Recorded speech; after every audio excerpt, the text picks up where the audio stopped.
დიდმა ბრიტანეთმა იმედს და პოზიტივის სანქციები დაუწესა დიდი ბრიტანეთის მთავრობის განცხადებაში ნათქვამია, რომ იმედი ავრცელებს და ავრცელებდა განზრახ შეცდომაში შემყვან ინფორმაციას რუსეთ-უკრაინის ომზე, რაც უკრაინის დესტაბილიზაციას ახდენდა. ქრონიკამ კითხვით მიმართა ბრიტანეთის საელჩოს წარმოადგინოს კონკრეტული ფაქტები, რომელმაც უკრაინაში დესტაბილიზაცია გამოიწვია. დიპლომატიური წარმომადგენლობისგან ამ კითხვაზე პასუხს ველოდებით.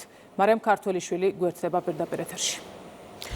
დიდი ბრიტანეთის მთავრობის მიერ გავრცელებულ განცხადებაში წერია, რომ სანქცირებულია ყველაზე რეიტინგული ქართული კომპანია მედია ინდუსტრიაში.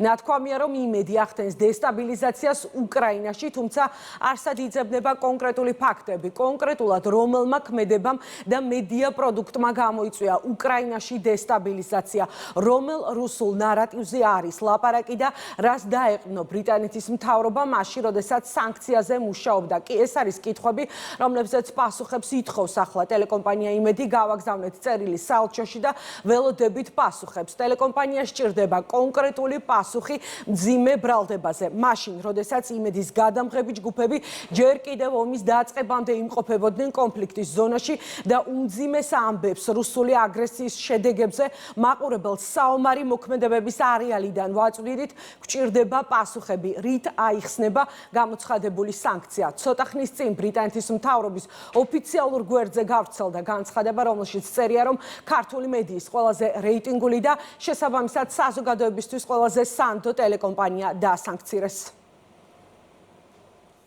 იგი ავრცელებს და ავრცელებდა განზრახ შეცდომაში შემყვან ინფორმაციას რუსეთის მიერ უკრაინაში სრულმასშტაბიანი შეჭრის შესახებ თავისი აუდიტორიისთვის, რომელიც უმეტესწილად საქართველოში მდებარეობს, რითაც მხარს უჭერს ან ხელს უწყობს ისეთ პოლიტიკას აქმედებას, რომელიც დესტაბილიზაციას ახდენს უკრაინაში, ან ძირს უთხრის, ან საფრთხეს უქმნის უკრაინის ტერიტორიულ მთლიანობას.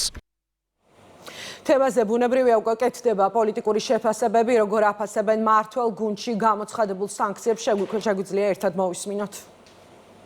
ღიმილის მომგრელია ეს გადაწყვეტილება, მით უმეტეს ერთ-ერთ მიზეზად მაგალითად არის დასახელებული ის, რომ თურმე ორივე ტელევიზია ავრცელებს ინფორმაციას, რომ უკრაინა არის ყველაზე კორუმპირებული ქვეყანა, მაშინ როდესაც საერთაშორისო გამჭვირვალობა საერთაშორისო კვლევებითვე უკრაინა და მოლდოვა დასახელებულია როგორც ევროპის ნამდვილად ყველაზე კორუმპირებული სახელმწიფოები.